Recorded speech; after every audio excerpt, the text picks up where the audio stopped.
In the lobby of Ramsey Solutions, Nicholas and Dara are with us. Hey, guys, how are you? Hi, Hey, we're Dave, great, how Dave. are you? Welcome. Where are you guys from? We're from Mamaroneck, New York, and Westchester, just outside of the city. Yeah, very cool. Westchester, beautiful area. Yeah. Very nice. Well, good to have you guys, and you're here to do your debt-free scream. Yes, Yes, sir, we we are. We are. can't wait. Fun. How much have you paid off? We paid off $33,042 in 10 months. Good for you. And your range of income during that time? We went from about $90,000 to $155,000. Wow, big jump. What was Yeah. the big jump? He got a great raise, and then he ended up taking a new job. Oh, a great raise and a new Yes. job. Yeah. Yes. There we go. With a great raise. Yeah. Yes. There we go. Very good. What do you do for a living? I'm a photographer. I own my own business. I shoot families and kids. Oh, wonderful. And I'm a project manager for a construction company. We do tile and marble installations in New York. So. Oh, very Yeah, nice. it's fun. Very nice. Well, good for you guys. So what kind of debt was the $33,000? We had about $6,000 on a credit card. We had $10,000 in student loans, and we ended up getting a car about a year and a few months ago for $16,000. Oh, that was the big dog. Yes. Okay. That was during baby step 2. during? Yeah. Well, I called in September because I kind of had an epiphany, and I was like, should we sell my car? Should we sell his car? What should we do? And just to put it lightly, you ripped me a new one, and it did not go over well. And I walked around with my tail between my legs for about 2 weeks, and I was like, we got to just do it. Got us started. What did I tell you? That you shouldn't have bought that car? Well, I told you, which I shouldn't have. I said, Dave, the whole time I'm sitting there filling out paperwork, I can just hear you telling me not to do it. And you go, no. Yeah. You said, well, why'd you do it? And I said, I don't know. I'm so sorry. And you said, you interrupted me and you go, no, you heard me telling you not to do it. So why'd you do it? And I'm like, I'm so sorry. I don't know. Please don't be mad at me. So yeah, it's a featured video on the YouTube channel. It's great. Yeah. So I had to stop reading those comments, Oh, no. We're here now, Ouch. though. It gets We're here. personal. But we're here. You're here. You made it. Yes. So what did you do with the car? You sold it or you paid it off? No, we paid it off. Okay. That was the $16,000 car? It was. Okay. Yeah. All right. Oh, so you're telling me you did this while you were in baby step 2. That's what yeah. you told me. Yeah, but that was okay. like... That's why I lit you up. We Okay. were halfway. I mean, we were not really doing it, and my car gave out, and we didn't have savings. And you went and bought a car. Okay. And it was All dumb. right. But we're here. Now I know why. Now I'm starting to figure out why I got you, because I don't usually just thump somebody Yeah. unsuspecting that way, but I get it. Okay. You got me. Wow. Sorry. That's okay. Glad you survived. It's all right. I accept your apology. Oh, my gosh. So what happened?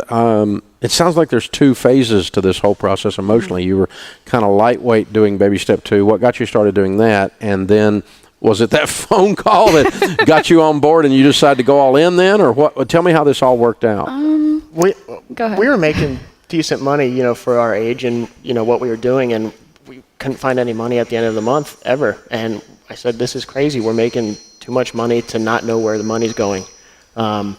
So I think with that compounded on top of this phone call, it got us really jump-started into being serious about it. Okay, Yeah. so you were kind of working baby step 2, literally. Kind of, yeah. I And mean, you knew what it was, Yeah. and you had the debt snowball laid out. right, we did. You were just not intense. Correct. And I'm a 0 to 100. Like, there's really no in between for me, so... She's not dipping her foot in the pool. She's either on the deck or jumping in. So. Yeah. So something had to happen kind of within me, not to quote your commercial, something has to happen inside of you. And that's what happened is I was in bed and I'm like, we gotta do something. And I was like, I'm just going to call Dave tomorrow. And then that happened. And then the rest is history, and that was as they it. say. Yeah. So you went after it after that. Correct. Okay. Yeah, I had heard about you. And we grew up in Florida, in Orlando, and my mom used to listen to you on AM radio all the time. And I would, I knew your name, I knew who you were, and I don't think it really was visual of what Dave Ramsey was and the whole plan until we got very involved in our church and somebody was leading a class. We never took the class, but somebody was leading the class. And I was like, that yeah, made it conversational, made it part of the Correct. thing. Okay, cool. Yeah. Cool. So how's it feel now that you're debt free? Feels amazing. For me personally, I never really knew it was a hard issue. Belonging to the church, like Dara said, we're leaders at our church, and so for us being able to do this, I know God doesn't need our money or want our money. He wants our hearts. And so that was the biggest thing for me. That it's built my faith throughout the process, because in February I told her, we're not going to be able to be debt-free by July when we go on this trip. And she said, would you have a little faith? Oh. And, God provided in ways I can't even imagine. Wow. So that was the really cool part for me is, it feels great, yeah, but I'm looking forward now to what the future has in store for us. Amen. Yeah. So Well, how long have you two been married? 3 years. 3 years. We've been together since we were about 14. When she was about here and I was about here. Yeah. So, He had to, get a little spurt. But yeah. Well, we've been married for about 3 years. Yeah. Okay. Well, Yeah. congratulations. Thank you you. guys. We're so glad to be Very here. proud of you. We have Welcome a lot to of friends Nashville. watching. Welcome. Thanks. It's good to have you. Yeah. I'm proud of you. Very well done. I Thank bet you. your parents and everybody are looking at you going, way to go, guys. Yeah. yeah, they're all watching now, so cheering us on. So that helps a lot Yeah. too. Our friends think we're, strange, but that's okay. We appreciate being weird. We're and- weird. But see, you by doing the debt-free scream, you kind of get to, put it in the face of all Yeah. those negative YouTube commenters. Yeah, I you go. know. It's like, I know. yeah, I know. I did it. Yeah, that's Like, good. should That's I go good. back and read them? I don't No, know. no. I mean, you just put Yeah. the thumb on them by Yeah. doing this. Yeah, You proved them all wrong. Thanks. I love it. Yeah, Very we good. made this trip into a. We're actually going to the Grow conference at Church Oh, of the yeah. Highlands tonight, and so we knew we were coming here for this. So that was why it was kind of our goal. We knew we were coming on this trip, so we just made a road trip on it. We were in Lexington visiting family this weekend. We came here yesterday and hung out and Fun. met everybody. It's just amazing. I watch the show on YouTube every single day. Oh my gosh. And so walking in here yesterday, it was like seeing people, somebody who works here was like, these are like your coworkers. I'm like, yeah, they are, while I work every day, this is what I do. So it's been really surreal. And so we're going to Alabama tonight, go to Church of the Highlands, and then we're going to Memphis. I'm a big Elvis fan to kind of, Cool. seal off the trip. So Well, Chris and the guys at Highlands are buddies of ours. They're good folks. They're amazing. So you guys Yeah. have a good time while We're you're there. excited. So the one you're in New York, is that an Ark Church up there? Yep. Mm-hmm. no, it's not. Oh No. I thought we were. We kind of follow their model, but Okay. it's not. Not Yeah. technically. Yeah. Okay. Cool. So yeah, we're super excited. Well, fun, you guys. Well, we've got a copy of Chris Hogan's book for you, Retire Inspired. That's Thank the you. next chapter in Thank your you. story. To be Yes. millionaires, and you're well on your way. Thanks, you guys are Dave. fun. Thank you. And it's a great story. I love it. Thank Thanks you. for joining us. All right, Nicholas and Dara, New York City area, $33,000 paid off in 10 months, making 90 to 155, and didn't even have to sell the car. That's Count right. it down. Let's hear a debt-free scream. 3, 2, 1. We're debt free. I love it, you guys. I love it. That's fun. Very well done. So some of you wonder, the ones of you that are listeners that are the nice people, you're always worried that I'm too tough on somebody. And it turns out, a good coach will love you. They'll get all up in your grill, right? And they'll love you and put their arm around you when you're struggling. And sometimes I do it the right way. Not always, but sometimes I lean on somebody, kick their butt just when they need it. And it turns out for their best interest. Hey, that's what this is all about. So I don't get entertainment value on this show out of just destroying someone. There are shows that do that kind of stuff, and we don't do that. If we're after somebody, it's for their own good. Guys, thanks for watching. If you enjoyed this video, click the subscribe button to get the latest content and check out these other great clips from the show.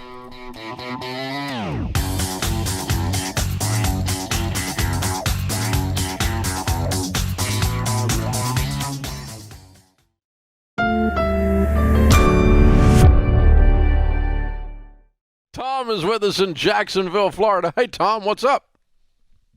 Hey, what's going on? Hey, man, we're going to make it. How can we help? Hey, so I got kind of a scriptural question for you, and then a follow-up about what I should do about it. So I took a job selling solar panels in Florida, and my original plan was to develop my sales skills and earn money at the job while I'm building my own business on the side. And I've been doing it for a few weeks, and what I've started to realize is I'm not really selling solar panels as much as I'm selling the loans, the financing for them.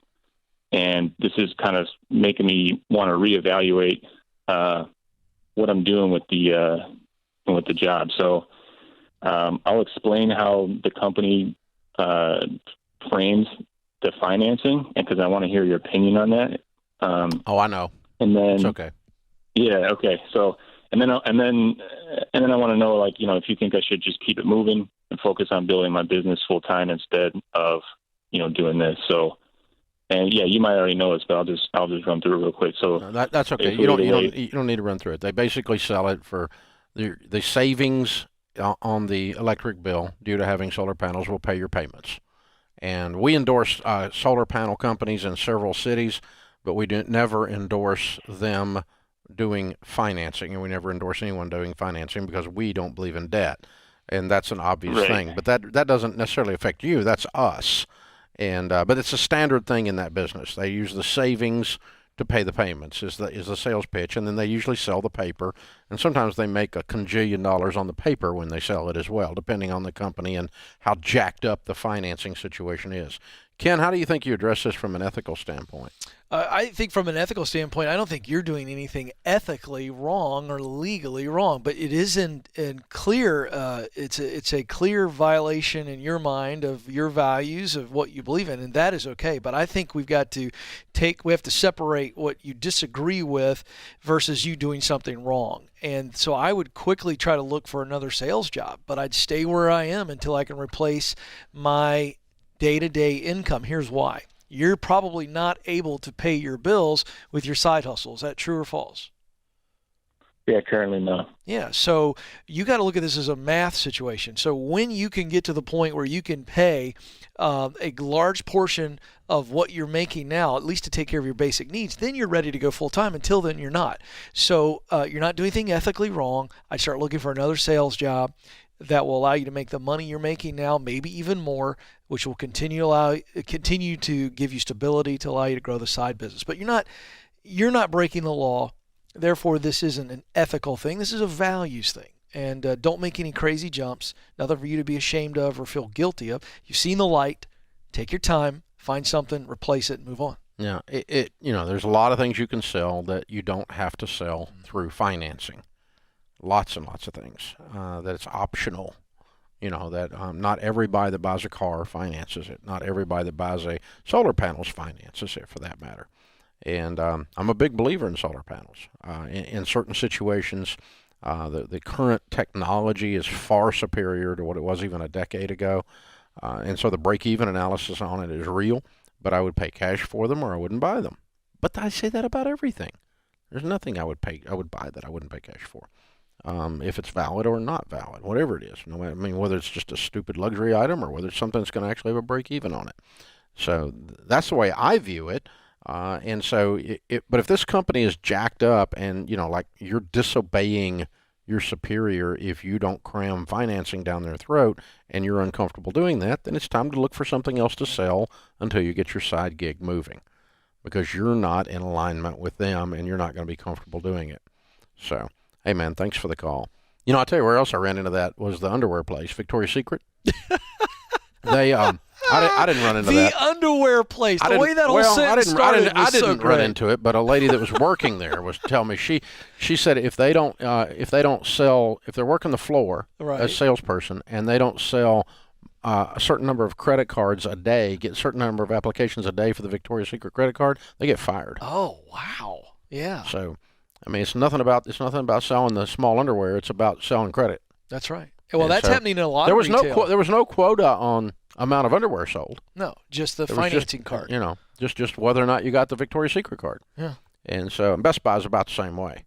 Oh, big time. Best Buy is a horrid mess. You can get really good buys in Best Buy on things if you just pay for them, but because they don't have a lot of margin. No. They don't make a lot of money on a TV. Those TVs are not a bad buy at all. You'd be hard pressed to beat their prices. Yeah. You can beat them, but It's true. But good prices. Yeah. But they make all their money on extended warranties and on financing and the stupid Best Buy credit card. My God, they will put an extended warranty on a number 2 pencil over there. Yeah. I never saw anything like it. They are just unbelievable. It's the same place that Rooms to Go is the same deal. It's just walking. You can't even get out through the register. No. You got a 19-year-old hanging around your ankles until you sign the extended warranty.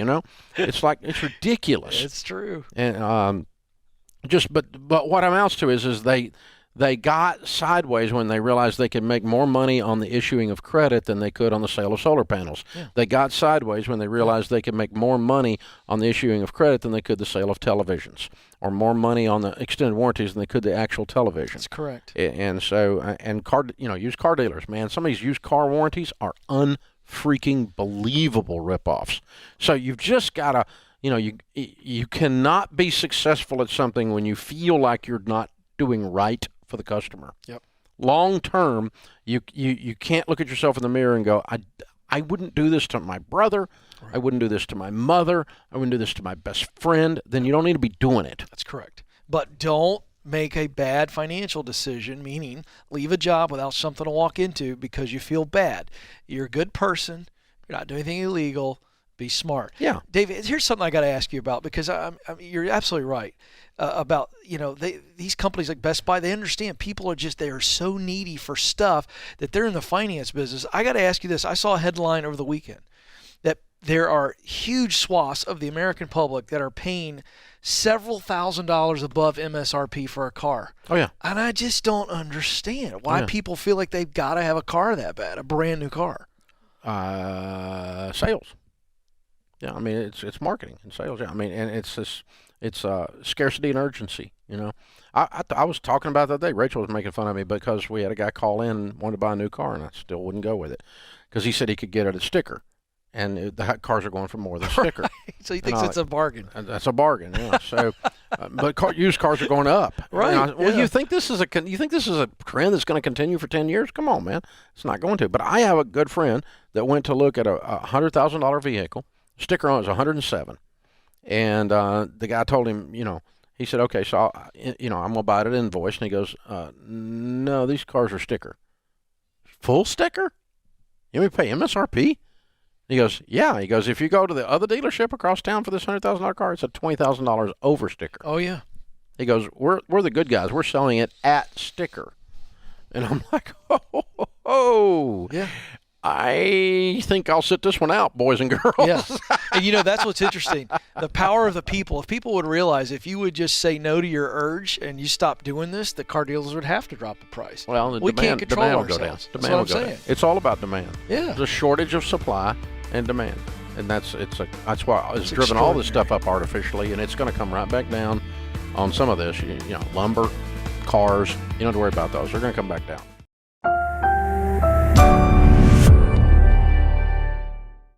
Mark's in Kansas City.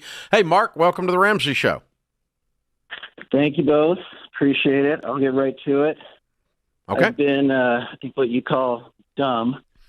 About 5 years ago, I co-signed on a mortgage for my ex-wife. And, yep, she was my ex-wife at the time.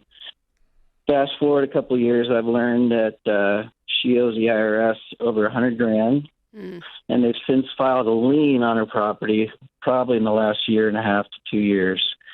So somehow she manages to live check to check, and the kids are going to start falling off from child support, and I don't know how she's going to make it and what implications that has for me in this whole scenario. Wow. Yeah. You're right, dude. You stepped in it. Oh, Yep. Man, I'm sorry.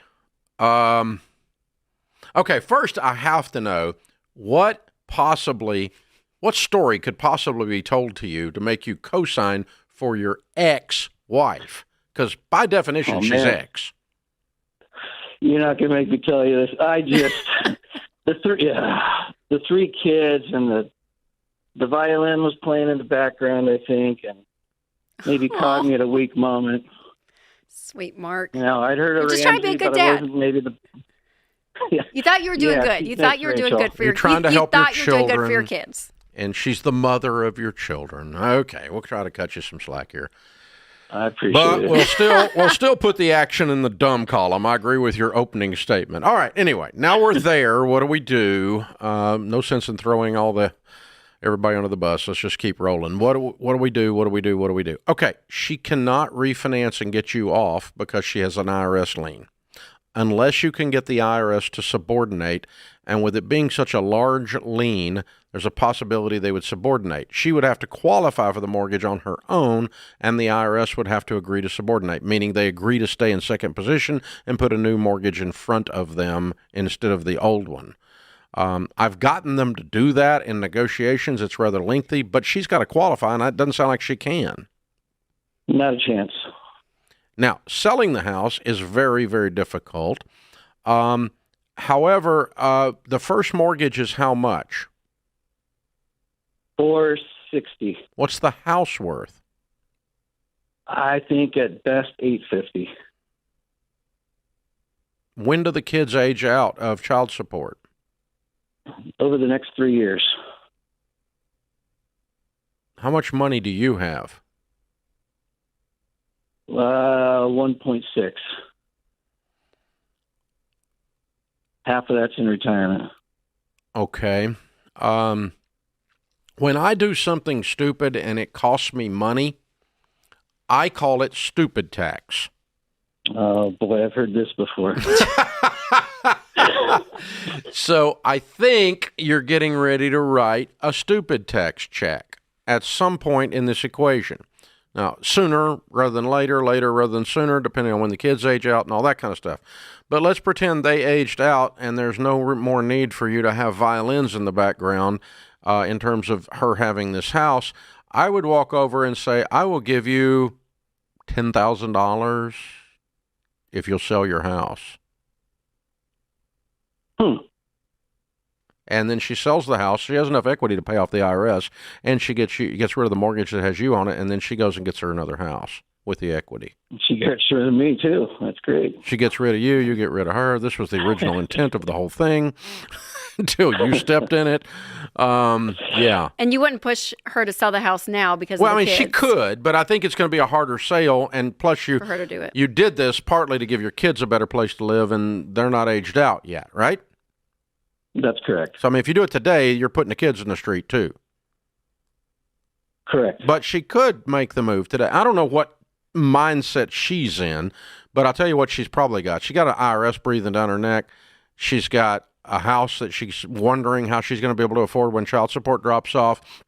She's worried about this stuff deep down, not on top like you are, but even she feels it in the tenseness across her shoulder blades.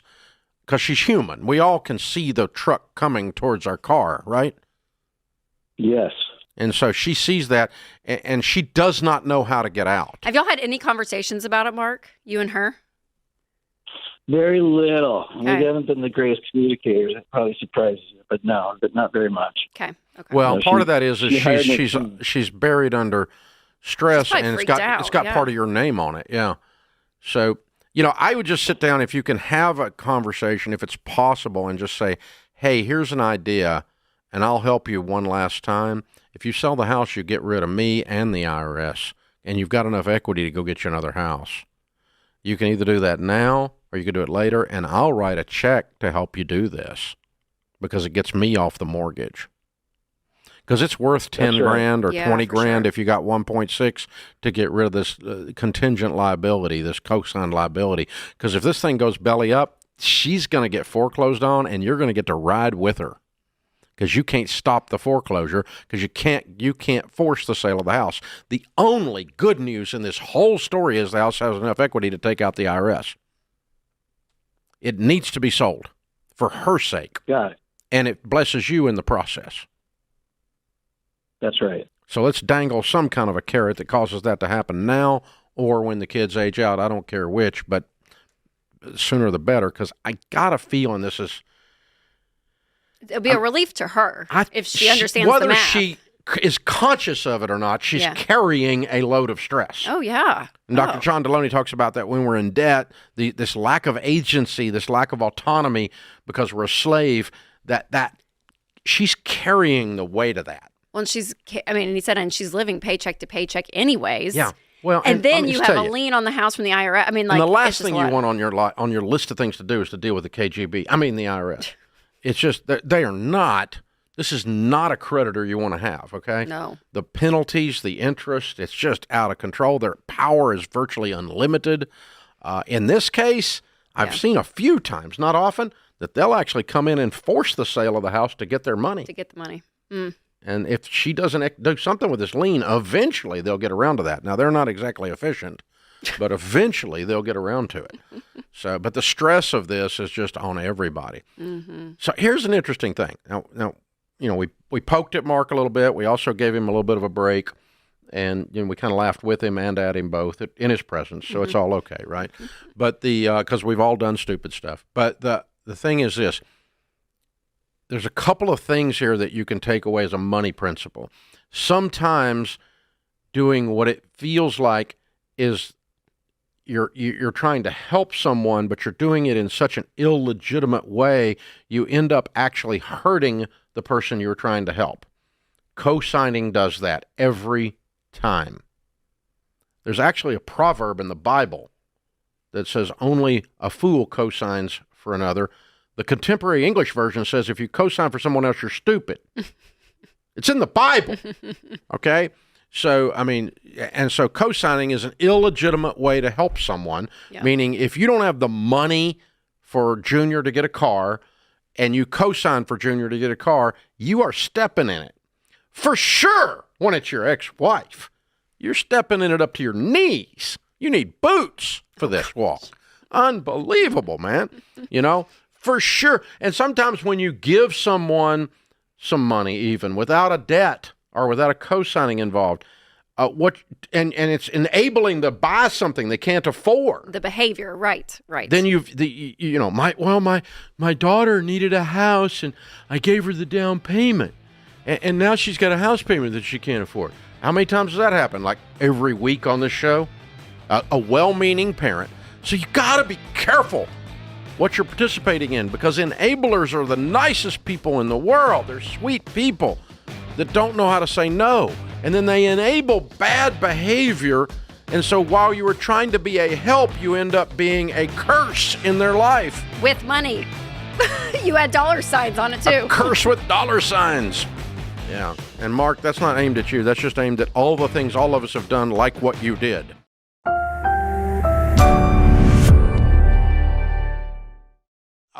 A rare thing has occurred. 2 times in the past 6 months, I have been in complete agreement with Bernie Sanders. Say it isn't so, Dave.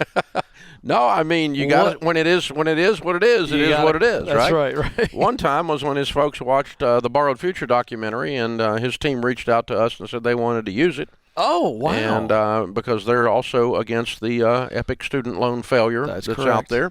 They're probably coming to different conclusions about the failure than we are, but we're at least in agreement that the thing is a failure. And they reached out to us on that. And the second time was when I looked down at this Market Watch article that just came out where it says the Federal Reserve's policy of steep interest rate hikes is not helping the struggling economy and is instead hurting working Americans, Senator Bernie Sanders said. I think they're hurting the situation. I think it is wrong to be saying that the way we're going to deal with inflation is by lowering wages and increasing unemployment, the Vermont Independent said in an interview with NBC News' Meet the Press. This is not what we should be doing.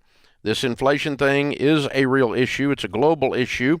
But at a time when working families are struggling, when the people on top are doing phenomenally well, I don't think you go after the working people. Sanders also said he would not raise interest rates any higher. Completely agree, Senator Bernie Sanders. Yeah. Wow. This is a rarity. I find myself in agreement sometimes with people that I am seldom in agreement with, but that's okay. If they say the truth, they say the truth. That's right. I can line up with it. He goes on to say some other things, of course, that I don't agree with, but that's okay. There's no question that, in my mind, that the Fed is using an antiquated monetary policy that is absolutely going to backlash on them. They're going to continue to screw up this economy rather than help it. They're trying to squash inflation that was created by things other than an overheated economy. The economy overheating, due to too much prosperity, God forbid, was not what caused this inflation. That was what caused inflation in the 70s.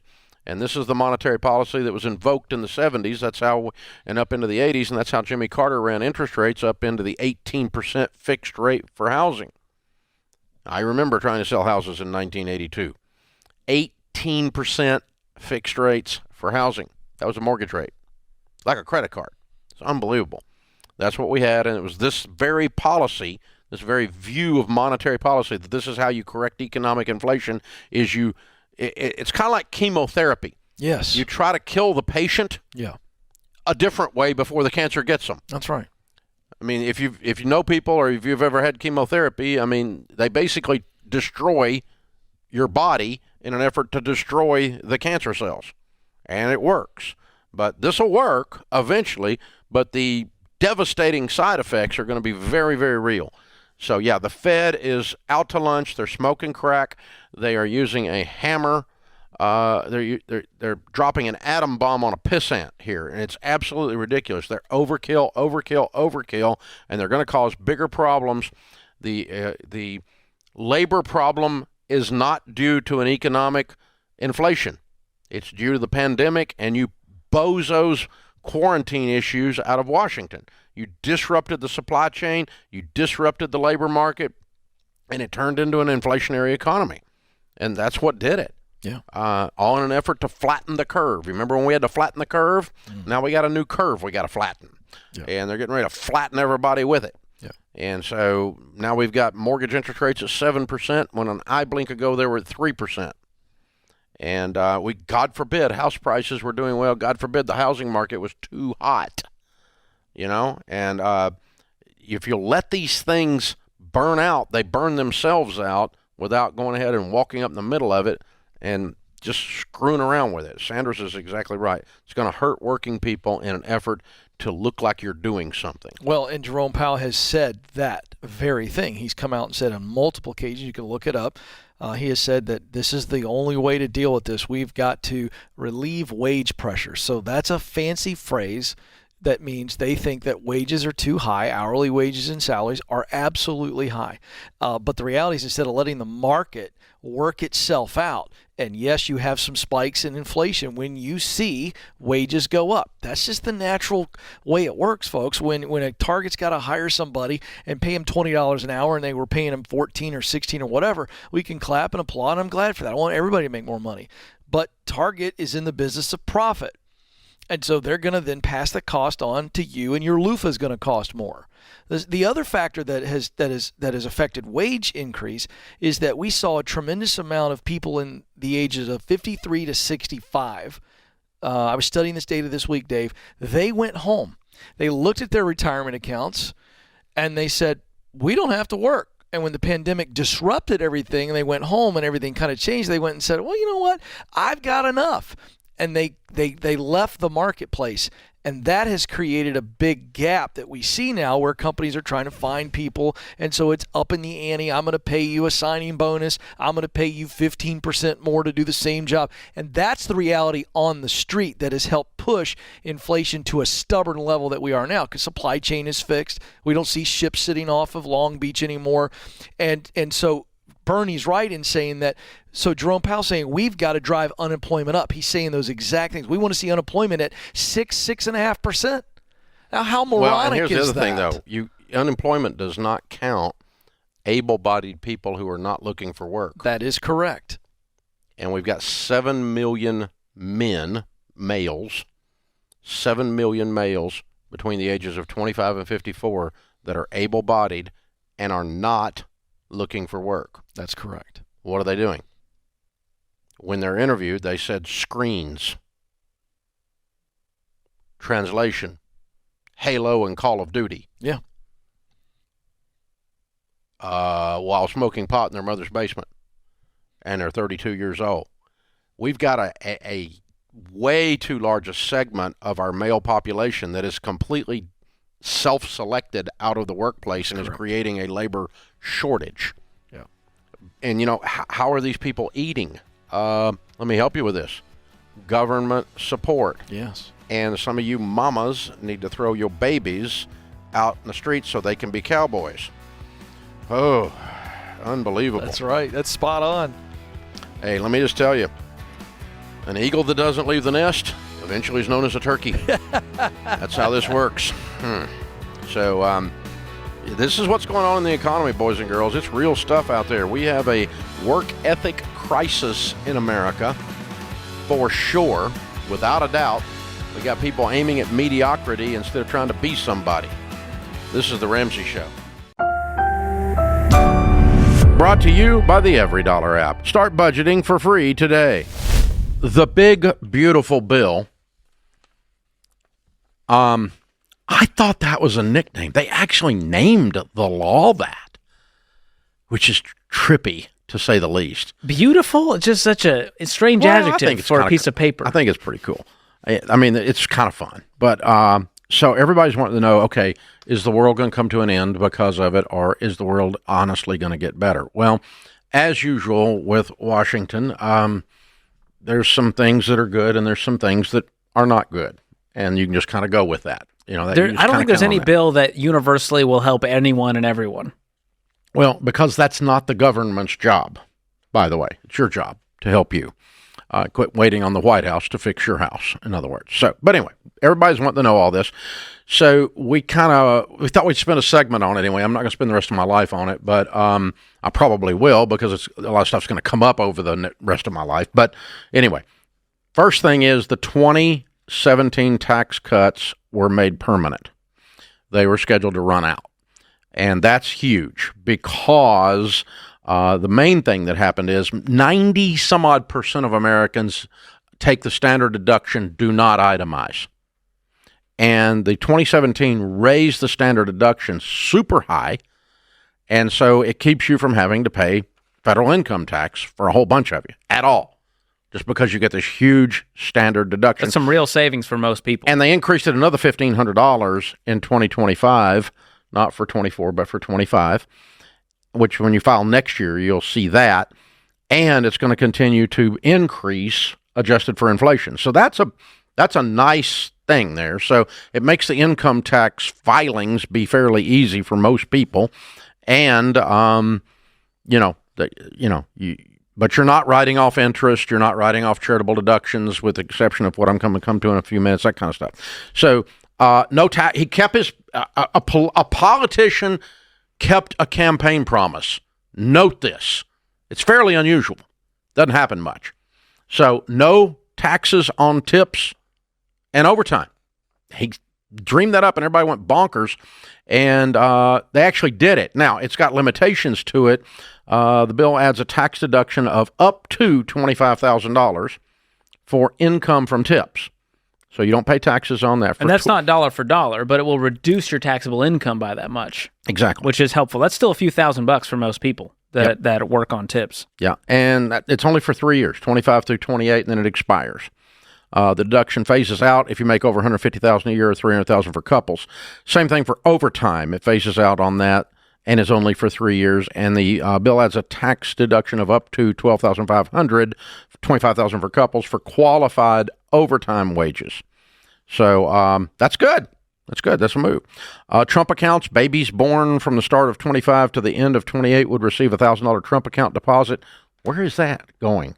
It goes into it's managed by the Treasury, and there are no tax advantages like there would be with a 529 plan or a Roth IRA. So the best part is the free $1,000. It's just $1,000. You get $1,000, and that it'll have compound growth. I'm not sure how they're investing it. I'm not sure how much control you'll have. Like none. But it does have restrictions, and you have to withdraw it at a certain time and all that kind of stuff. But it can be basically used for that's college, home buying, starting a business. It's $1,000 one time. It's useless. Yes. So I was excited at first, and they're handling it because I thought this could replace Social Security. Political BS, but it's not enough. Student loan overhaul. I'm not going to get into that. Don't take student loans. Okay.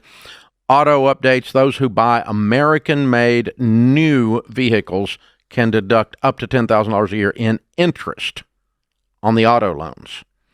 And that deduction phases out if you make more than $100K or $200 for couples. The bill ends a $7,500 tax credit for the EVs. We knew that was coming. We knew Elon was pissed. Everybody's seen that. That one seemed vengeful. Yeah, there's just drop it's like that a bad in breakup. Yeah. But I'll tell you what ended up happening was, like north of town here, there's several million square feet. General Motors was building a battery plant. Oh, wow. For EVs. and they shut the construction down in the middle of it because it's really going to hurt the demand when you reduce the credit. They took their foot off. Took the wind out of the sails there. Took their foot off the battery. Oh, there we go. No gas here, Dave. Oh man. Ba-boom. All right. Bill ends tax credits for rooftop solar, geothermal heat pumps, and other energy-efficient home devices at the end of 2025. If you're going to do any of that and want the federal tax credit for that, you do it by the end of this year, installed and paid. Can't just be contracted for. Has to actually be done by the end of the year. Medicaid reduction. The bill creates a tax deduction of $6,000 for seniors for 3 years, 25 to 28. The deduction decreases if you make more than 75 or 150,000 for couples.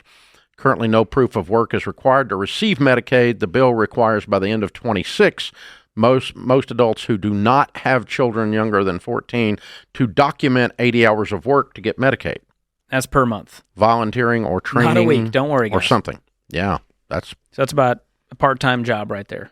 Yeah. 20 hours a week. Well, I mean, you actually have to be doing something, to get this welfare. For able-bodied adults. Exactly. Yeah. SALT deduction, SALT, that is, this bill raises the current cap on the state and local taxes that people in high tax states have to write off on their federal returns from to $40,000 from $10,000 that you can write off if you live in one of those income tax states. Charity deduction. Bill lets you write off up to $1,000, whoopee, of your donations, $2,000 for couples, starting in 26, even if you take the standard deduction. All right. That's new. But it's a whole $1,000, whoopee, no big deal. Tax credit for children, $2,000. It raises it to $2,200 and adjusts for inflation after that. So that continues as part of the 2017 bill. HSA, more people are eligible and money can be used for more expenses like gym memberships. That's a cool one. That's neat. I'm a big fan of the health savings accounts. 529 can be used for more expenses like tutoring or dual enrollment fees, workforce training after high school. This is great for the trades. You can. Mike Rowe will love this. The trades have been kicking up. That's good. And so basically a bunch of little tiny stuff. There's no big, beautiful thing in here. Yeah. It's a bunch of nickel and dime stuff. I mean, the top tips, I think the big one's no taxes on tips and overtime. But if you're not going to take out a car loan and you're not going to take out a student loan. Why not give the benefit to anyone who buys an American-made car, whether they use debt or not? Something, yeah. Why only let the people who took out debt benefit from this? That's an odd one. But that's help. Thank you to the banking. That's America. Banking lobbyists. Here you got go. Involved there. Yeah. We'll make sure we're in debt. Spending like you're in Congress, it raises the debt ceiling by $5 trillion, which estimates are that'll probably last about the time that Trump is in office. And then they'll have the bump into the ceiling again. So that debt ceiling, they just keep raising it. How high can this roof go? That's the question. Before it collapses. Maybe if you were going to buy solar, or maybe if you were going to buy an EV, or maybe, and the EVs go away, I think that was September 30th. You can still do the EV thing up to September 30th. Out, yeah. And then, but really, there's not anything in here that's going to change your life.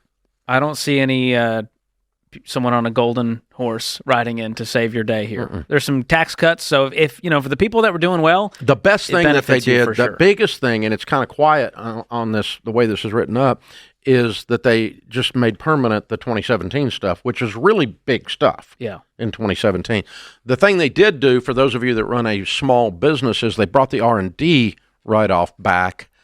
Thank God, if your business is under 31 million annually.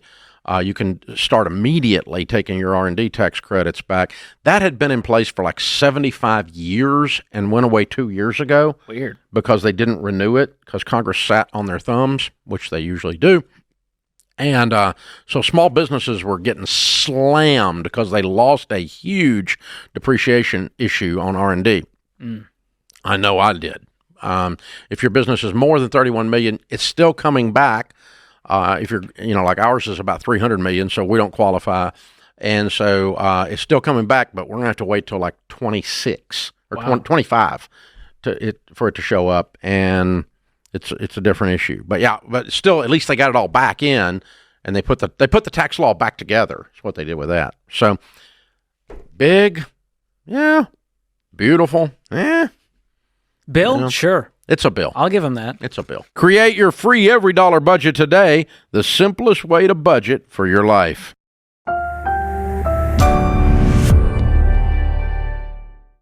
James, our producer, came up with the idea that we needed to do a greedy rich people segment and periodically expose these greedy, horrible rich people segment. Today we're going to pick on a superstar. Yes.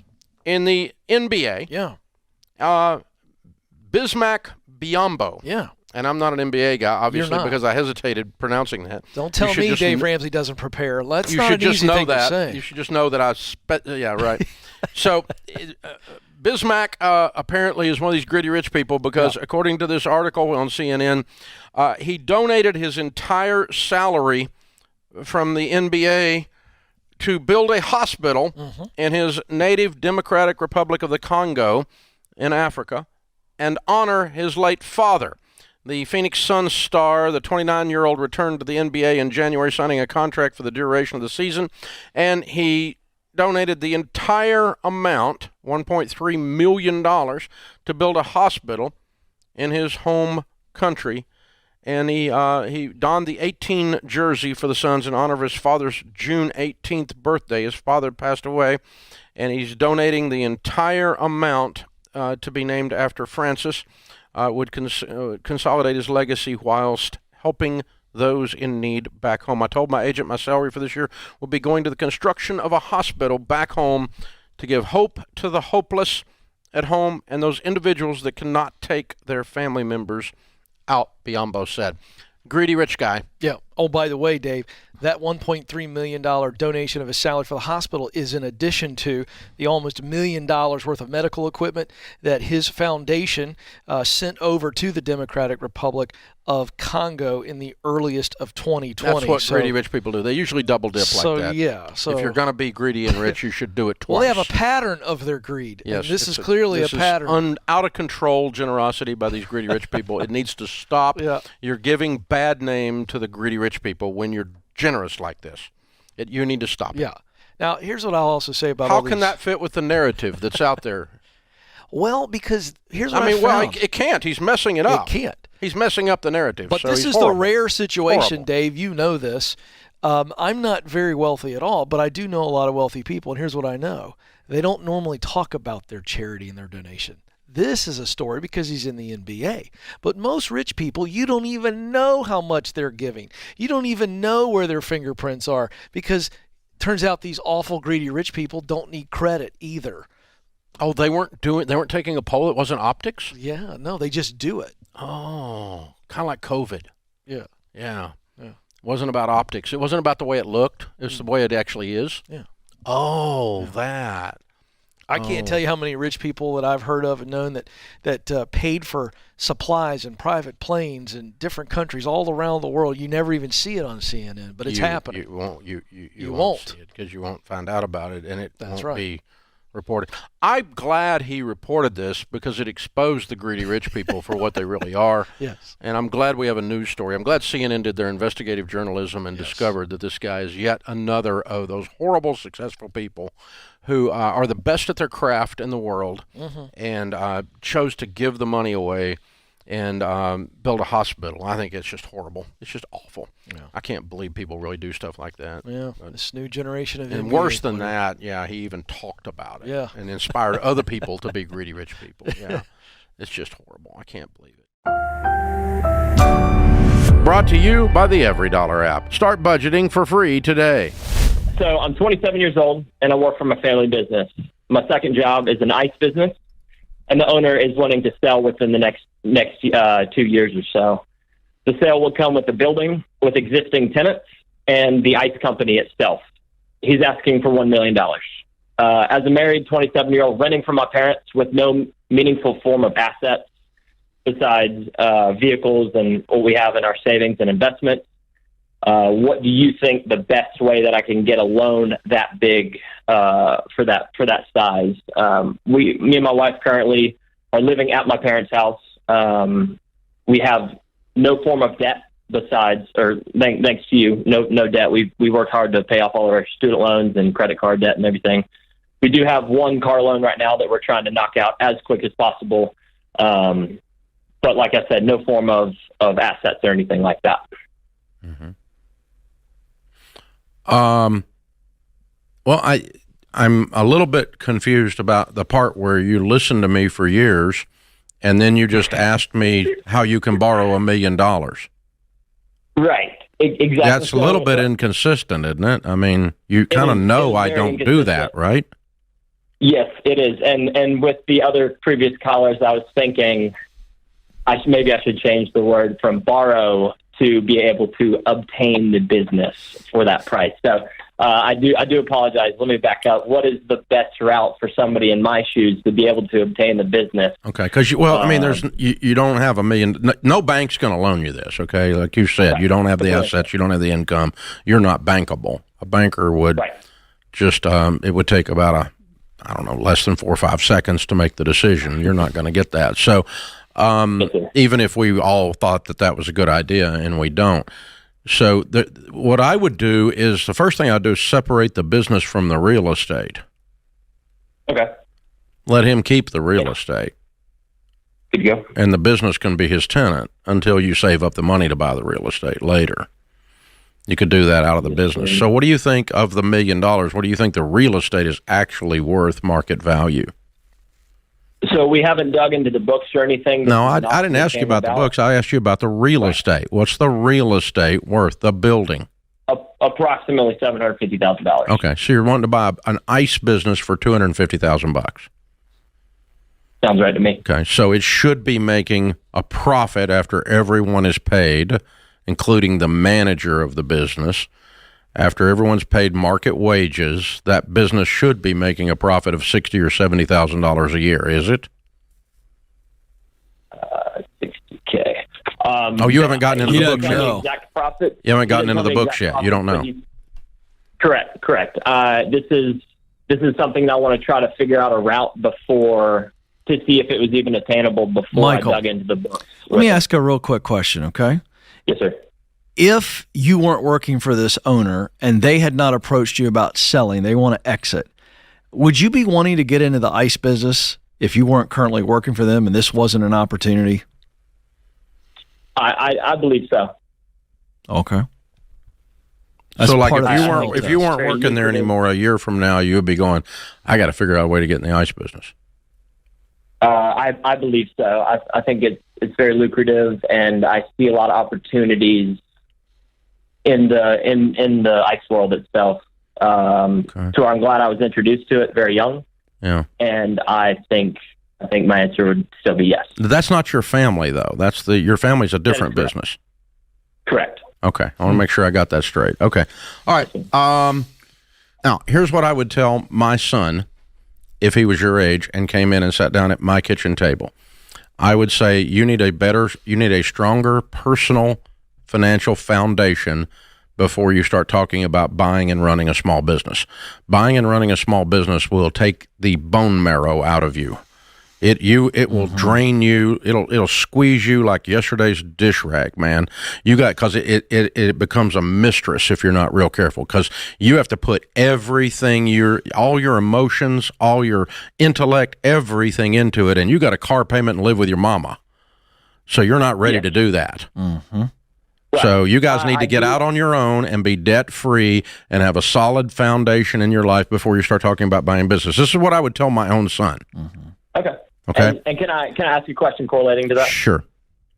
I see this opportunity, and I can see this opportunity as a long-term investment, a great thing, and just long-term down the road and everything. I'm not wanting to pass up on this opportunity as it comes to me right now. And in my brain, you could tell me if I'm wrong. You're wrong. And I know you won't. I just told you were wrong. I just told you not to do it. Pass up on it. Pass it. Let it go. Let it go. Get in the ice business later when you get your freaking act together. You don't have your act together yet. About all you're good at so far is talking yourself into this. Yeah, it's not an opportunity. It's a trap. Yeah. With your current environment, Michael. You don't have any money. You have a car payment. And you live with your parents. I'm telling you, man, you really got to get out. You got to get out and get on solid ground to have a chance of making it in business. Business is hard. It's hard. And you don't do it from your daddy's basement. It's hard, and you don't do it with a car payment.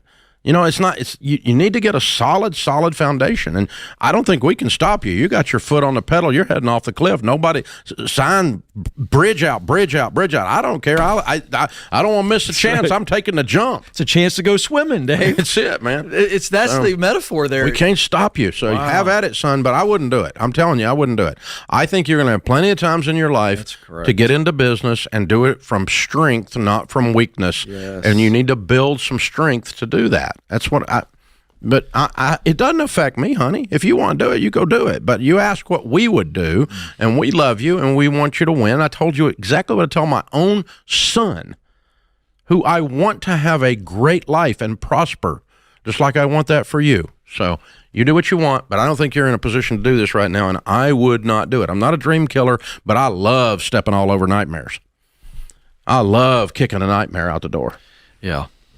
So... here's a quick message and this, listen, we've all been your age and bright-eyed, bushy-tailed, excited about what looks like an opportunity. And this is a situation, Michael, if you were to jump into this in your current environment, you wouldn't even be able to be fully focused. Like Dave said, you need to be on a small business because of this financial stress. You're not in a position where this thing can take care of you. Yeah. And I didn't hear enough evidence either, and this is a positive. I'm not piling on here. I didn't hear enough evidence that he understood the business. Oh, he doesn't yet. And that he could truly grow the business in order to say, I could actually run the business. I'd like him to prove to the current owner that he, through his efforts, Michael, we're talking about, can grow the business. Yeah.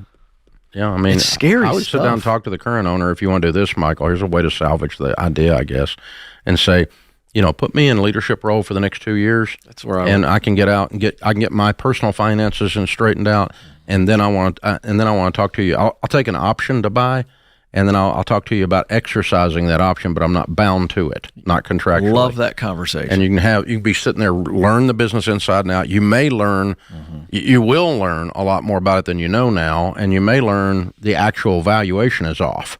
Yeah, and that's such good advice. I hope everybody's listening to that, because that actually creates an opportunity. Doesn't mean it's a good opportunity, but right now what you have is not an opportunity. If you go the Dave route there, now all of a sudden it becomes an opportunity, and then have the option to choose to take the opportunity. And that's what I like about that. There might be some sweat equity in that plan too, if he helps grow the business. The best business deals I have ever done in my life are the ones I passed on. That's so true. That's good. They're the best ones. Create your free every dollar budget today, the simplest way to budget for your life.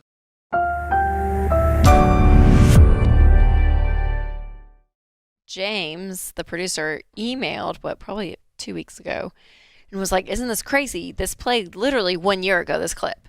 So I watch it, and I'll say this, during some of our debates, I question Dave, he doesn't really know. He doesn't really get it. He's really missing the mark here on this one. He doesn't see it. But on this clip specifically, as I watched it again a year later, I thought, he's brilliant. He's like, who was like the old psychic that was like 800, the 1-800 number, Miss Clea, or is that what it was? She got arrested, but she didn't know it was coming, so she wasn't a psychic. I was watching, I was like, is Dave psychic? Okay, so what we're going to play for you is the clip that he's played. Just psycho. That's maybe both. It played April 27th of 2021. Okay, we got to get back, everyone get back in your mindset of 2021. Of early 2021, okay? Stuff is still here. You're still wearing a mask on airplanes. COVID was still it was still kind of around, the idea of it. Gas just started going up. Car prices, I do not think at this point were outrageous. No. The car thing had not happened yet. Again, Biden was barely in office. Yes. So again, we are sitting 1 year ago, basically today, when this segment aired. So we're going to play just a little bit of it, and we're going to watch Mrs. Clea do her magic. Have you felt this ever? I mean, I've never seen it like this exactly. Yeah. But what we are going to see out of this that you've never seen, your generation's never seen, is inflation.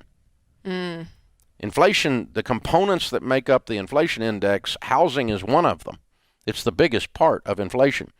And when housing shoots up and oil shoots up, and oil has shot up too. Yeah, it has. Yeah. And you look at the gas pump. It's Oh yeah. doubled. Oh, I know. Filled up my minivan 2 days ago. I thought, nobody's good night. nobody's talking about it, but the gas pump doubles and housing goes up a bunch. Then all of a sudden you're going to see stuff like I saw in the 70s and 80s, which was double-digit inflation, where stuff's going up 10, 15% a year. Man. And inflation was out of control, and the politicians, it took some real strong politicians to do away with it. It was out of control. How do they do away with it? Well, I credit Ronald Reagan. I'm just putting the brakes on because it was out of control under Carter, and he comes in and shifted economic policy and just started opening up, doing away with regulation, opening up the markets. Because if you can flood the market with supply, it slows down the feeding frenzy. Because if you can get it everywhere, there's no scarcity. Sure. Then the prices start to settle. If there's an oversupply, prices go down. If there's an undersupply, prices go up. Because there's people chasing it. Sure, right? supply and demand. If half the number of people chasing it as there are, you got 2 houses for sale for every buyer. Mm-hmm. Well, all of a sudden prices stabilize, start to go down, or at least quit shooting through the roof. So the out of control upward inflation. So we're probably going to see some actual inflation out of this, which we've not seen in 2 decades. You watch these interest rates go up with inflation. Yeah. It'll shut this housing market down. I was going to say the correlation between inflation and the interest rates. If you go from 3 to 6. This housing market will freeze like a deer in the headlights. It'll just stop. People just stop buying. They'll just back up and wait. And you're going to see some of that back and forth now. It's going to be a little rocky, a little volatile. But it won't. This feeding frenzy that you've got right this second is not going to continue. We were talking about the housing market going into that. Okay, so you predicted inflation. You were like, inflation's going to happen. Your generation's never seen it before, but it will happen. And I remember thinking, oh, doomsday Dave. I don't know if it'll happen. Inflation has happened. And then you predicted that the interest rates for mortgages will go up, and now they're up to 5%. They've gone up in the last few months. So like inflation hit, mortgage interest is going up. What's going to happen next? Are we heading for a recession? Predict the recession. Predict it right now. Are we going to a recession? But seriously, is that not crazy though well, the signs were there. It's not. I'm not. No, I know. I'm not a prophet. The things were happening. The components of inflation were already kicking in. We were seeing prices jump through the roof on things, and the Biden administration on the things it could do things about wasn't. For instance, energy. The stuff at the gas pump is his fault. The other parts of inflation, the Republicans are trying to blame him for. It's not his fault. It's the pandemic's fault. It was a supply-demand curve thing. And so Fox News wearing Biden out, because they're trying to get GOP in at the midterms, right? So it's political on blaming him for it. But anyway, and we are probably going to see 6%. I said we go from 3 to 6 on mortgages, and then I said the housing market would freeze like a deer in the headlights. It will. It won't go down. It's not going to be like 2008. I'm not predicting it to go down. But 2 years ago in 2022, we had a 32% increase in the cost of housing in America.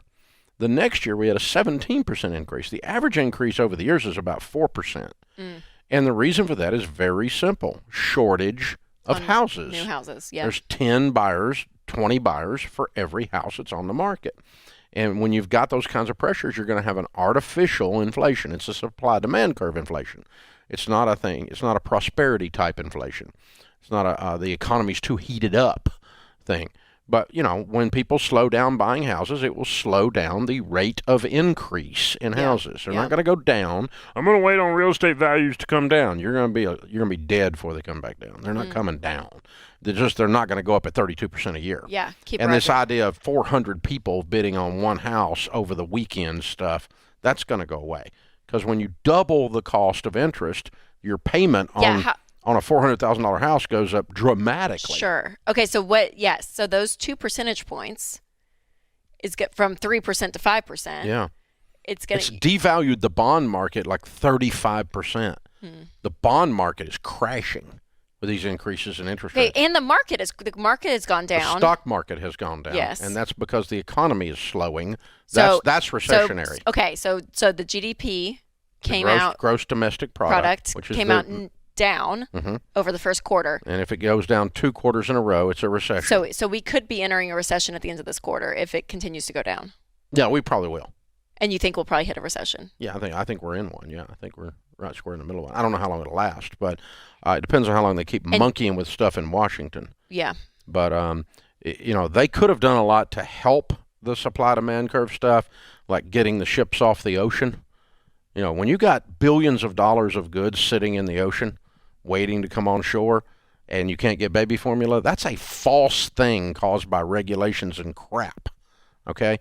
Get the stuff out of the cartons and get it in the stores. It's not, and so there's some stuff that the policymakers and the politicians can actually do that it is their fault. Okay, so the recession word is a scary word for a lot of people because last time we hit that was during the 08 crash, all of that, right? So you hear the word recession. Recession simply means the economy is not producing as much goods and services as it used to. And it can affect you. Mainly it will affect your jobs because the businesses that are not growing do not hire. And businesses that are shrinking fire. They lay off. And it's not pandemic furloughs. They say, economics are bad. I have to show, we're laying you off permanently. Yes, that's what they'll do. And so there'll be some people losing jobs. So we've had this shortage of labor. We've got almost no unemployment Which is right so now. bizarre. It's like the weirdest. It's the weirdest mix. It's a weird gumbo. And so, but the stock market is slowing because profits are down, because the economy is slowing, even though prices are up. Yes, but people are not spending as much as they were even 6 months ago. Right. We know that because the economy is shrinking. Because there is not stuff to buy? Not stuff to buy. They're fearful? I don't know. Consumers pull back? Yeah, probably. I don't know. But recession is not an emotional thing. Mm-hmm. And it's really, honestly, it's kind of a natural second step after a bizarre supply-demand inflation curve like this. Yeah. So will inflation go down once the recession, or that's all? Yeah. It'll kind of work itself. Inflation will go down when the supplies hit the market again. When it comes back, in each area. Stuff's going to stop shooting up when there's plenty of stuff. Yes. There's plenty of cars will go down. But there's still not plenty of cars. There's still a shortage. Yeah. So that's what's driving that. So inflation is not or recession is not a feeling. Mm-hmm. It is 2 consecutive quarters of a shrinking economy. And it's not a feeling. It is a thing that's going to happen though. This is the Ramsey Show. Brought to you by the EveryDollar app. Start budgeting for free today. Did you notice, Jade, that the news people are melting down? They're Did you notice that the internet is ablaze? That we're all going to die because we've had 3 or 4 consecutive days of the stock market going down. Yes, Dave, I've noticed. I think Chicken Little is alive and well. The sky is falling. The sky is falling. The sky is falling. The sky is falling. The market's down. Well, over the last 2 years, it's still net up 80%. Let's not forget that. So here's the rule, boys and girls. If you're going to be an investor, the definition of investor is you are thinking long term. If you're going to be a day trader, we can look stupid up in the dictionary and find your picture. Because 82% of day traders lose money. So stupid is what that is. But we don't do day trading here. We do investing. We have a long-term mentality. So if you have a long-term mentality and the stock market goes down, those of us that have been investing in the market steadily for 30 or 40 years, not 30 or 40 minutes, we smile when it goes down and buy more. It's on sale. When I was a little kid, there was a company called Kmart. Oh, yeah, I remember Kmart. Go shopping at Kmart. The blue light. And they had this little thing little cart they would roll up with a blue light on it, and they would put something in the store on sale and turn on the blue light. And all the redneck hillbillies would run to the blue light like moth and buy cheap crap at Kmart on sale for a blue light special. It was a blue light sale. The stock market, boys and girls, has a blue light over it right now. It's on sale. Not, I'm going to lose everything. Oh, God. Yeah. Jeez, take a dadgum chill pill. Seriously. Y'all lose your dadgum minds. Turn off the news in your computer. You have to. Jeez. You have to. Investors are like, right now, I know how much it's going to fall under the Trump tariff thing, whatever the flip you want to call this thing is he's doing right now. I can't tell. But aside from all that, doesn't matter. 100% chance that the American economy is not going to crumble over this. 100% chance. So 100% chance that a year from now we're going to be sitting here smiling, those of us that did not take out our money. I know that's right. 100% chance. Y'all remember when COVID came and the world was coming to an end? Y'all remember the Fauci pandemic, right? And so, you remember, and the stock market dropped 57%. Oh my God. Not only are we all going to die, but we're all going to die broke. Yeah. Neither one happened. No. Didn't die broke. Kept buying all the way down, all the way up. Last 2 years, the market's up, dadgum, 80+% in 2 years. You've almost doubled your money. Did you hear any headlines going, "You're so rich, you can't breathe"? Nobody said that. That's what if they were as enthusiastic about reporting prosperity as they were a temporary dip in the market? Think about this. You people, man. It's like the same thing. It's like we had thunderstorms come through, and I got 7 different apps on my phone going off saying, "You're going to die. You're going to die. If you don't believe me, the other app just told you you're going to die." Good God, man. The anxiety-inducing stuff we have in this culture today. It's unbelievable. So, yeah, chill your butt out. The only person that gets hurt on a roller coaster are those that jump off in the middle. Keep your hands inside the ride at all times, boys and girls, and wait for the coaster to come to a stop, and you will be just fine.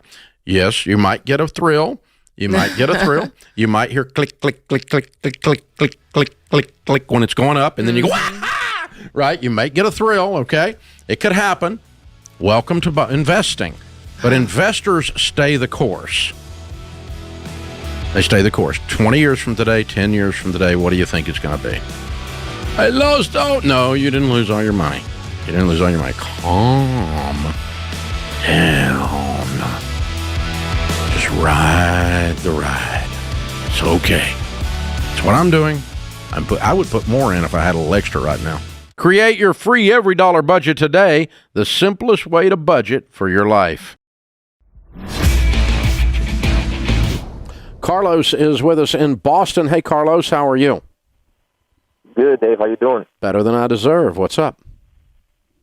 Well, Dave, I think that my marriage it's about to end because of the budget and the baby steps. No, your marriage is not about to end because of the budget, the baby steps. It may be about to end because you've been a butt about them. So how did budgeting cause a marriage problem? So I kind of found out about you and your plan about 3 months ago. And then once I found out, I read the book.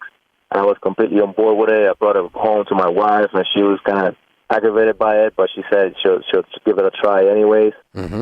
So we laid out the budget and everything, and I kind of asked her to read the book, and she said she didn't want to read it. She would just go along with it. It's just that she just we won't get on the same page. I mean, she won't stop going to restaurants with her friends. She wants to move to Florida, and I'm doing good in my job here. I don't really want to move there. And every month we're like, I mean, I know the first couple of months are tough, but I don't really see an effort on her part. She's just buying things, going to Target, eating out. I mean, like not willing to make the sacrifice. So let's clarify that the budget and the baby steps have revealed that your wife is an out-of-control spender and that the two of you don't get along. And that was already there, but the budget and the baby steps as a baseline revealed that. They didn't cause the problem.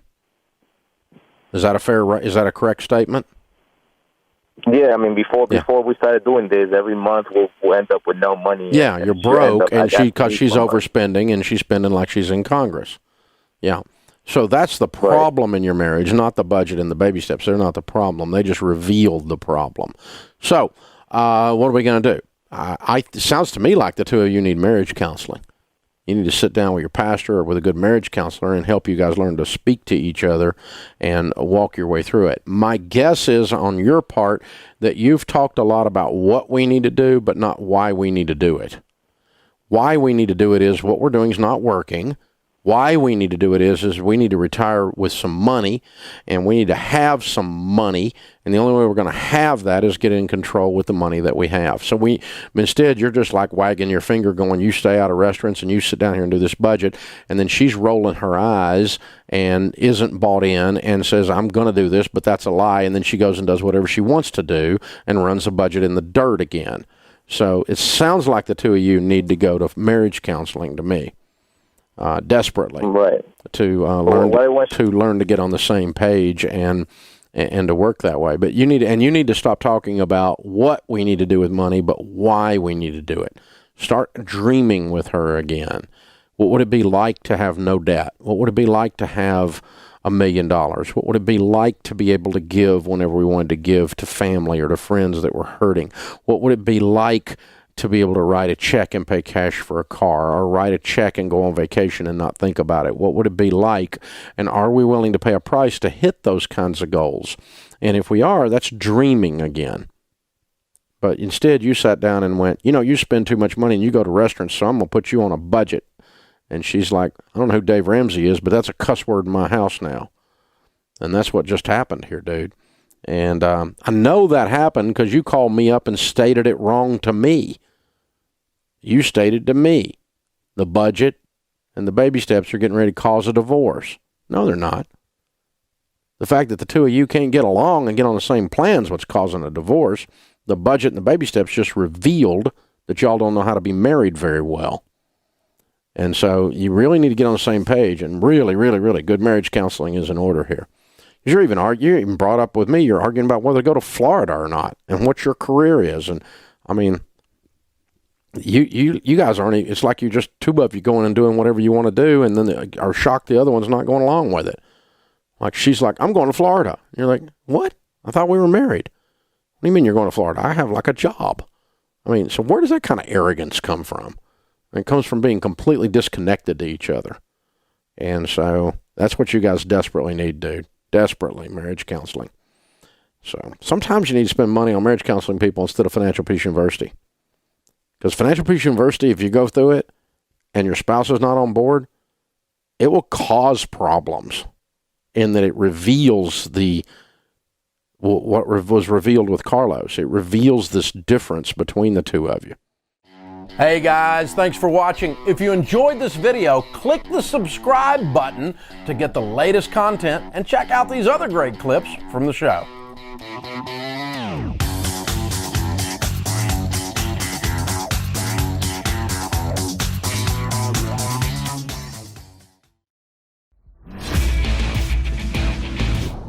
Dave, I'm thinking about building a house. Any suggestions? Absolutely. Definitely got suggestions when you're thinking about building a house.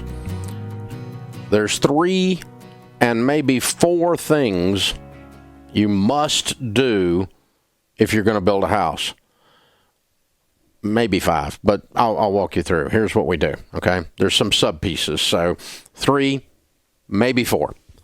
The maybe 4 is if you've already picked out the property and bought it, and you've already got your builder, and you're doing kind of an independent, standalone type of a deal, then we will pass on number 1. But number 1 is if you haven't, then I would get a good buyer's agent realtor at DaveRamsey.com. Click on ELP for real estate ELP and get them to represent you through the whole transaction with the builder, help you navigate with the builder if you haven't already selected it. So if you're going in where somebody's building houses, a builder's got a subdivision going, and they're doing a whole bunch of deals, and they got houses popping up everywhere, and you're going to run down there and go, I want that one on that lot, and you haven't done that yet, and yeah, I'd get a realtor in your corner, a buyer's agent in your corner, because they'll work as your liaison during the construction process, and they're going to work their butts off for their commission, I promise you. Now, the other 3 are with everybody. Okay, there are 3 things that run a building job. A building job is simply a project. It's project management, that's all it is. If we're doing a project here, developing a product, we're writing a book with Chris Hogan on millionaires, okay? Chris Hogan's writing a book on millionaires. So that's a project. How do you do that? Well, projects all need basically 3 things. You need a blueprint, which is how the project is going to be built. What's the house going to be? You need a detailed blueprint.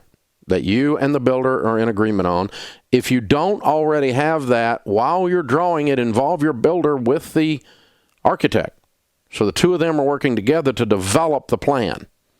So the architect's not drawing something stupid that's ridiculous to be built or super expensive because they went to art class and don't know anything about building. Okay? So you got to have the balance in there. But if you've already got your blueprint, you got your blueprint. That's thing one. This is one of the 3 pieces of paper that manages a building job. The second piece of paper is do not engage in a building project without a detailed schedule. A schedule. When we built the homes that we built, we had a spreadsheet, and before we broke ground, we knew the week the trim carpenter was going to show up. We knew the week the painter was going to show up. We knew the week the roofer was going to show up. We knew the week the grading was going to be done on this or that. All, with bushes are going in on this date. We're going to get the CO, the certificate of occupancy on this date. And so you begin with the end in mind on the schedule. You got your blueprint, you got the schedule that we're going to build it. Then you could tell if the builder's off track because he's building something that's not on the blueprint, or he's off schedule because weather's been bad, or he hadn't done a good job of keeping the subs scheduled in. But if you start a house in October and you know March the 4th the trim carpenter is supposed to be there, you can already schedule the trim carpenter. And so you don't end up without a dadgum trim carpenter when you're supposed to. And right now there's a shortage of labor in the building business. And if you don't have your subs lined up all the way out, you're going to get messed over on your schedule. So a schedule and a blueprint. The third piece of paper is a budget. Need a budget which we're building to. And when they come in and go, well, we can't do this on budget. What do you mean you can't do it on budget? This is the budget. This is what we said. And it keeps you from doing stupid stuff. We're building a house, and the decorator came in and picked out expensive carpet for the downstairs. Nobody goes downstairs much. And she's blowing our whole carpet budget, our flooring budget, on this stupid downstairs carpet. Because decorator's being a decorator, right? I'm like, no, this is Dave Ramsey building this house, kiddo. So put the cheaper carpet downstairs, nobody goes down there anyway, and get your dadgum flooring budget back into, because we're not going a bazillion dollars over a flooring budget. And so you can build a house on budget, on schedule, and then every Friday we met with the builder and we looked at the blueprint, the schedule, and the budget and made sure everything that was done that week was lining up with all of that. The blueprint, the schedule, and the budget. The blueprint, the schedule, and the budget every Friday morning. And, of course, we had the money lined up, so we paid them every Friday morning. And they were able to pay their subs. Everybody's happy. Everything stays on track. We finished the houses early and under budget, the last 2 houses we built. Can you imagine that? Can you imagine building a house for me? How big a pain in the butt that is. But you know what? We didn't change 63 things during the way. The more change orders you do, the more you're going to lose your butt. It's hard on the builder. It's hard on the subs. It's hard on the schedule. It's hard on the budget. So make your mind up and stick with it. We did 2-3 change orders on both houses. I mean, almost no change orders. We had some big stuff we got in there. We went, no, this isn't right. We got to change this. And we spent, and it was on us, and then it's on me. And then mixed in this is you as the person building the stinking house have to do your job, and that is stay ahead of them on the selections. When you don't go pick out the carpet, you don't go pick out the light fixtures, you don't go pick out the faucets, you don't go pick out the plumbing fixtures, months and months and months ahead of when you need to, then you're slowing the whole thing down, and then you go, I had a bad experience building, because you were so freaking indecisive you were impossible to work with. Every time I give this talk, builders all go, God, I wish I could get all my people to do this. I'm like, you need to demand it, because you stay mad at your builder, and it's your fault. Now, sometimes builders are doofuses too, like any other business. But if you've got a quality realtor helping you lead your way through this, and you'll do the budget, the blueprint, and the schedule. The budget, the blueprint, and the schedule. Manage to that, and you stay ahead of them. Don't you be the problem. You make your decisions. And a friend of mine took him an extra year to build his house because he couldn't get his wife to go pick out the crap. I mean, I'm having a fit. And she couldn't make up her mind. I'm going to kill her. What are you talking about? She can't make up her mind. A year? Well, we enjoy the process. I don't enjoy process. I want to get it done. I'm like, why am I building the house? Because it's a game? No, I'm building it to move into it. So you stay ahead of them. You don't stop them from anything. You don't cause, you don't get in the way, you don't be a problem child, and don't you go over on the site and start telling subs stuff's wrong. You're not running the job. The general contractors run the job. If you're going to go around the site, the only thing you do is take food, smile, and tell everybody how wonderful they are. And if you got a problem, you call your builder, you call your general contractor. Don't you go telling the electrician of plugs in the wrong place. They get confused who the boss is then. Stay in the chain of command. Keep stuff picked out. Be a pleasant experience, and you will have a pleasant experience. But manage it like it's a project. I mean, people wander around the barn building these houses, and it takes you forever to get them done. I've got some friends that build houses here in the area, and they refuse to build houses for people. They build them as specs, and when they're done, you can move in them. You can buy them, but they won't let you be involved because people drive the builder crazy by being indecisive and, changing stuff halfway through. And a country music girl in our area was building a house, and she and her decorator changed everything. It took them an extra year, and they spent an extra $4 million on an $8 million. I mean, it's supposed to be a $4 million house. It ended up being $8 million, and it took them an extra year to build it. All because she changed everything. She built a stupid house twice as she was going up. Just change. The whole house was change orders. I mean, it's ridiculous. No, that's a dumb way to build a house. It drives everybody crazy. It makes the decorator money, makes the builder money, makes the builder crazy, and makes you, the customer, crazy and broke. Figure out what you're going to do and do it. Have a clear path to building a house. And you'll have a great experience if you do that. I have had great experiences. Now, no project of that size happens without glitches and without you having to have some discussions from time to time, like get your butt in gear kind of discussion. But that's true of managing any project. You got to line the labor sources up and get things moving. Like, dude, you guys are 2 weeks behind. How you going to make it up? I don't know. It's been raining. Well, make it up. I mean, I come over here, you ain't working. It's 2 o'clock in the afternoon. Where the flip are you?